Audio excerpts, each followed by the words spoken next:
qui est donc opticienne de formation, directrice de Cristal Optique et directrice de publication de Dagan Magazine. Bonjour.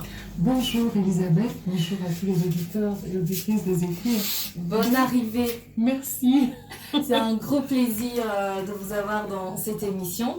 Alors pour les personnes peut-être qui regardent cette belle dame, les photos circuler parce qu'elle est une grande femme leader et beaucoup de personnes parlent d'elle. Elle est donc togolaise de part de la mère et puis ivoirienne grâce à son père. Mais est-ce qu'elle parle le mina? Un peu. Oh, C'est moi, elle est chaud là. Un peu, je parle un peu, je comprends très bien. Je parle un peu parce que je n'ai pas grandi ici. Voilà, j'ai grandi en Côte d'Ivoire et je suis arrivée au Togo par alliance. Et c'est vrai que je comprends maintenant, mais j'ai toujours du mal à parler parce que quand je parle, on se moque de mon accent. Alors moi, mais je comprends. La décision de vivre au Togo et d'avoir des sociétés au pays, qu'est-ce qui a motivé tout ça?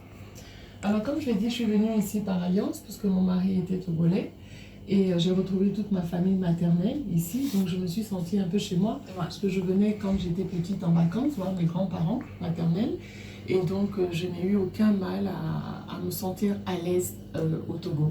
Et d'ailleurs, j'ai très vite récupéré la nationalité togolaise par ma mère, donc je suis ici chez moi.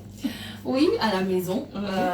Justement, dans cette maison-là, l'idée est venue déjà de lancer, on va dire, rapidement la lunetterie médicale. Mais ce qui me permet de poser la question véritablement, c'est sur le parcours. Qu'est-ce qu'on fait comme formation pour arriver à ce niveau? Parce qu'on vous cite comme d'ailleurs la première femme opticienne togolaise quand même qui a eu l'idée de créer une entreprise dans ce sens. Oui, c'est vrai. Alors, moi, j'ai choisi d'être opticienne et donc d'embrasser cette carrière un peu par hasard. J'avoue qu'au départ, je voulais être pédiatre. Je voulais être médecin pédiatre. Et donc, j'allais commencer ma première année de médecine lorsqu'il y a eu des troubles en Côte d'Ivoire et l'année blanche a été décrétée. Et du coup, j'ai changé de carrière et j'ai choisi d'être opticienne. Donc, tout ça, c'était après mon bac. Donc, il faut avoir son baccalauréat, un baccalauréat scientifique, si possible. Et donc, ensuite, j'ai postulé dans une des écoles d'optique de France qui m'a acceptée. Donc, je suis allée faire ma formation là-bas. Et j'ai obtenu le diplôme d'opticien optométriste.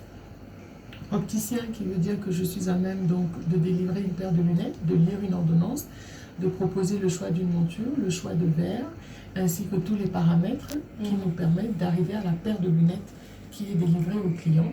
Je suis également formée pour faire des examens de vue, donc comprendre parfaitement une ordonnance et consulter éventuellement quelqu'un pour une acuité visuelle. Alors, cette formation d'opticienne optométrie, je l'ai obtenue en Europe et c'est une carrière qui m'a passionnée. J'adore ce que je fais, j'aime mon métier d'opticien. J'ai grand plaisir à choisir des lunettes, j'ai plaisir à équiper mes clients et je suis toujours à la recherche de ce qui est nouveau, de ce qui est beau, parce que je me dis qu'aujourd'hui, en 2022, avec Cristal Optique, on n'a plus le droit d'aller en Europe pour chercher ce qu'il y a de mieux. Nous avons tout ce qu'il faut sur place. Et c'était donc la mission aussi, la vision? C'était ma vision. Ma vision a toujours été d'exceller dans ce que je fais.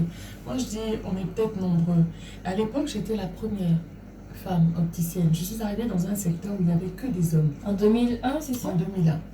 Il y avait 4 lunetteries et ces 4 lunetteries étaient tenues que par des hommes. Moi, j'étais jeune, j'avais une vingtaine d'années à peine et c'est vrai que je suis arrivée, les médecins étaient assez surpris en se disant, mais les jeunes, qu'est-ce qu'elle peut nous faire celle-là? Quel âge? Si je vous dis, vous allez faire plus peur. Vraiment? Ah, ça c'est un piège. Alors, je vais dire, j'avais moins de 30 ans. Ok. Donc, c'est vrai que je suis arrivée et les médecins me voyaient toute jeune, mais j'avais le magasin le plus grand, le plus beau. Et j'étais à l'époque avenue de la Libération au Grand Marché. Et c'est vrai que les ophtalmologues, donc, qui sont nos premiers partenaires, puisque ce sont eux qui prescrivent, parce que nous nous positionnons un peu comme une pharmacie en ce qui concerne l'ordonnance de lunettes. Donc, ils se sont dit, on va lui donner un peu ce qu'il y a de compliqué pour voir un peu ses capacités. Et c'est vrai que j'avais ce défi-là à relever. J'étais jeune, et femme, seule dans ce secteur d'activité, il fallait que je fasse mes preuves. Et je pense que 20 ans plus tard, je peux dire qu'ils m'ont fait confiance et je profite d'ailleurs de cette antenne pour les remercier parce que ça a été fait de challenge, une carrière faite de challenge. J'ai communiqué dans le domaine de l'optique, ce qui ne se faisait pas avant. J'ai parlé du métier de l'opticien. J'ai communiqué dans la presse en expliquant un peu ce que c'était que les maladies visuelles, les maladies de l'œil, les maladies du corps qui pouvaient influencer sur la vision, etc. Et du coup, j'ai fait découvrir et apprécier le métier d'opticien. Aujourd'hui, 20 ans plus tard, il y a des femmes opticiennes, donc je suis contente. Et il y a plus de 40 magasins d'optique aujourd'hui, donc je suis contente parce que je pense avoir apporté ma pierre à cet édifice.